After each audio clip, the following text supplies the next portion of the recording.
नमस्कार। मातृशक्ति और पितृशक्ति, कल या परसों दिल्ली में कश्मीर के मुस्लिम गुजरों को जो एसटी में रखा गया है, पूर्व से ही वहाँ की राज्य सरकार ने उनके उस कोटे में उस प्रदेश के स्वर्ण हिंदू जो संख्या बल में भी अधिक हैं, आर्थिक और सामाजिक रूप से भी मजबूत हैं, उन्हें और जो मुस्लिम वर्ग में हिंदू से कन्वर्टेड ब्राह्मण हैं, राजपूत हैं, मुगल आकृताएं जो वो हैं, डोगरे हैं, आदि आदि तरह के सैयद वगैरह को सीधे एसटी में ला करके वो एक ऐसा माहौल बनाना चाहते हैं कि ताकि एक मुस्लिम राज्य में भाजपा की सत्ता स्थापित हो जाए। उसका धरना प्रदर्शन का एक वीडियो मैंने आज देखा था, तो उसको मैंने शेयर भी किया है व्हाट्सएप पे। तो उससे मैं उन लोगों के लिए बताना चाहता हूं कि इस देश के अधिकतम, मैं खास तौर से अपने उनसे कहूँ जाति की, कि ये सभी में जिन लोगों ने धर्म परिवर्तन किए हैं, जिन जातियों ने धर्म परिवर्तन किए हैं, उनमें तो फिर भी आपस में प्यार है, लेकिन जिन लोगों ने जाति को परिवर्तित किया है वे एक दूसरे को देखना स्वीकार नहीं करते हैं। ये सर्वविदित है और आप जानते भी हैं, ज़्यादा कहने की जरूरत नहीं है। तो उस सम्मेलन में जो गुजर, हिंदू गुजर, मुस्लिम गुजर इकट्ठा हुआ, उसे संदेश जाता है कि धर्म एक हमारा आवरण है, मूल आत्मा हमारी जाति है। अगर इस व्यवस्था के हिसाब से देखा जाए, जो हमारे संस्कार हैं, नस्ल है, उसको हमें नहीं भूलना चाहिए। तो इस तरह से मैंने उसे काफी विस्तार से भी लिखा है कि कैसे ये राज्यवार अपने हित के लिए जातियों को आपस में भिड़ाते हैं और धर्म को धर्म से भिड़ा करके सत्ता को सुरक्षित करते रहे हैं। इसलिए मैं कहता हूं कि कोई भी राजनीतिक पार्टी और व्यक्ति हो, व्यापारिक व्यक्ति हो, ये सब लाभ और यश कीर्ति के लिए जीवन जीते हैं।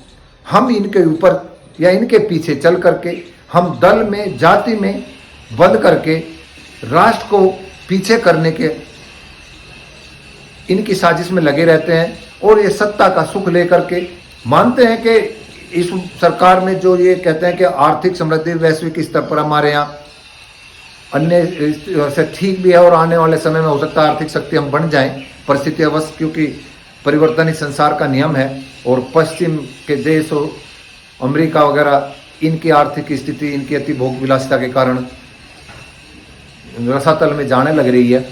तो उससे जो भारत का भूमंडल का जो वैश्विक भूमंडल में हमारी स्थिति बनेगी, वो हो सकता है जैसे पहले सोने की चिड़िया थी ऐसा कहलाने लगे। लेकिन वो जो चंद लोगों के पास जो सोना या जो भी संपदा होगी, उससे देश का भारी आवरण, जैसे किसी के चेहरे मोहरे पर मेकअप करके खड़ा कर देते हैं, उसका शरीर बीमारी से, अन्य अन्य तरीके से, कुपोषण से मतलब कमजोर रहता है। ऐसे ही हमारे समाज का जो आंतरिक ढांचा है, जाति है, वो आर्थिक और सामाजिक रूप से जो कमजोर पूर्व में था, जिससे आकृता यहाँ आए, और ऐसा ही आवरण और या जो भी शक्ति बनेगी वो ऐसी ही बनेगी।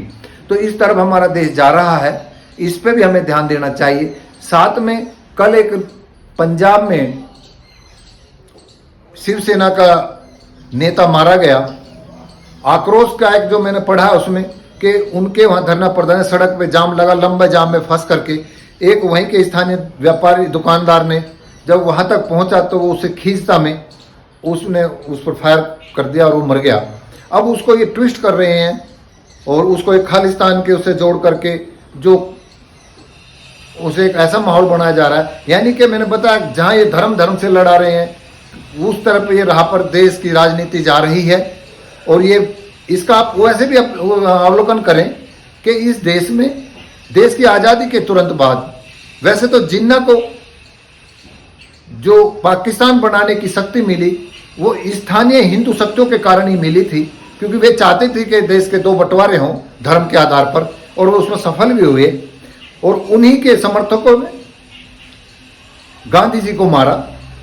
जाते देखो तो बनिए थे, मारने वाले ब्राह्मण थे।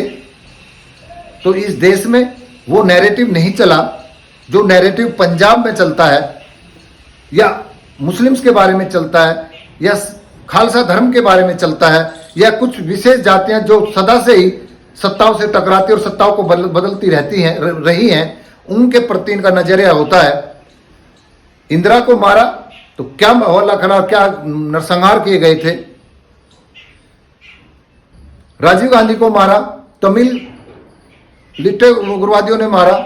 उस प्रदेश के और उस जातीय और उस नस्ल के खिलाफ इस देश में कोई आक्रोश नहीं है। वे सब सहधर्मी, सहजातीय और वे लोग थे जो इस देश की आर्थिक और सामाजिक रूप से, राजनीतिक रूप से और प्रशासनिक रूप से मजबूत हैं। तो इसका मतलब यह है कि जो लोग इस क्षेत्र में मजबूत हैं वे जैसा चाहे वैसा नैरेटिव बना देंगे, जिन्हें चाहे हाशिए पर रख देंगे। तो मेरे देश के लोगों से मैं यही अपील करूंगा कि इस सिनेरियो को समझे कि इंदिरा को मारने वाले को आज भी आतंकवादी, देशद्रोही बताए जाते हैं। गोडसे को कोई देशद्रोही, कोई आतंकवादी नहीं कहता है, भगवान कहते हैं। अगर कोई भिंडरा वाले को कह देता है हमारा वो भगवान है, हमारा वो गुरु है, तो उस पर बवाल खड़ा कर देते हैं, इनके मंदिर बनाए जाते हैं। राजीव गांधी को मारने वालों पर कितना बवाल इस देश में होता है, कितने उस प्रदेश का लोगों को इस देश में, इस अन्य प्रदेशों में आकर के हाशिए पर लिया जाता है, व्यक्तिगत हमले होते हैं। तो ये देखने का विषय है। इस तरह की बातें करके इस देश के 24 राष्ट्र बन चुके हैं, बहुत धर्म यहां स्थापित हो चुके हैं। इनसे सबक लें और वस्तुस्थिति को समझते हुए राष्ट्र के लिए जीने के लिए लोगों को प्रेरित करें, राष्ट्र के आंतरिक और बाहरी शक्ति के रूप में मजबूत करने के लिए प्रेरित करें, ना कि तत्काल सत्ता का सुख लेकर के और चंद लोगों को आर्थिक और सामाजिक रूप से मजबूत करके आप इस देश का भला नहीं कर सकते। तो इन लोगों के बहकाव में जो आ रहे हैं वे भी समझ लें। खासतौर से मैं उस कम्युनिटी को कहूंगा जिस कम्युनिटी से मैं बिलोंग करता हूं। वे आम तौर पर, मैं जब सोशल मीडिया पर देखता हूं, जब वहां पर लखीमपुर खीरी में जीप से कुचल दिए गए थे, तब मेरे ही सहजाती लोगों ने, उच्च अधिकारियों ने ये कहा कि खालिस्तानी थे, खालिस्तानी झंडा फहरा रहे और इनके साथ सही हुआ।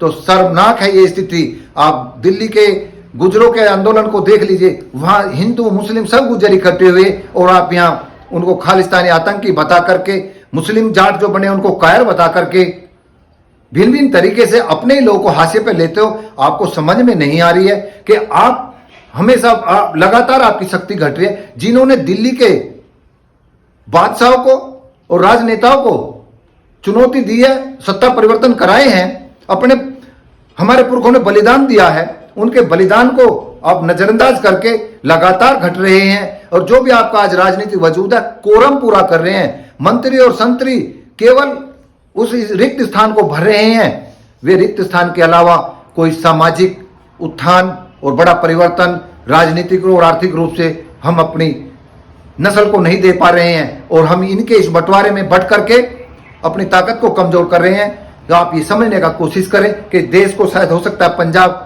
अब दोबारा उस राह पर चला जाए जिस राह पर इंदिरा जी लेकर के गई थी। तो इन्हीं भाव को समझते हुए मैंने अपने भाव रखे हैं। इनको समझ के बड़े दिल से सोचें, राष्ट्र के लिए सोचें, मानवता के लिए सोचें। नमस्कार।